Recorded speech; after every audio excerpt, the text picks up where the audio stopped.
زانیاریە نویسراوەکانی تۆیۆتا.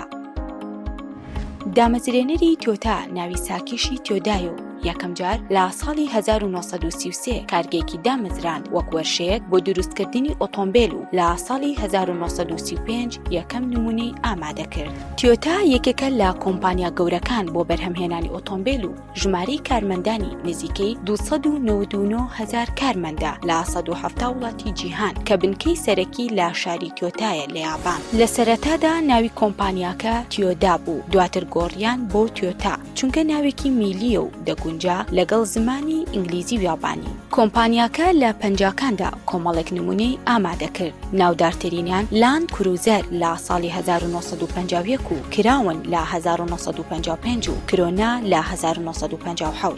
لە ساڵی 1966 کرۆلای دروست کرد و بۆ خێراترین و پڕفرۆشترین ئۆتۆمبیل لە جیهاندا. بە شێوەیەک لە هەموو 37 چرکەیەکدا ئۆتۆمبیلێک دروست دەکرا و دەفرۆشرا. دواتر لە ساڵی 2013 ڕێژەکەی زیادی کرد و بوو بە 27 چرکە کە لە جیهاندا بووە یەکەم کۆمپانیای بەرهەمهێنانی ئۆتۆمبیل.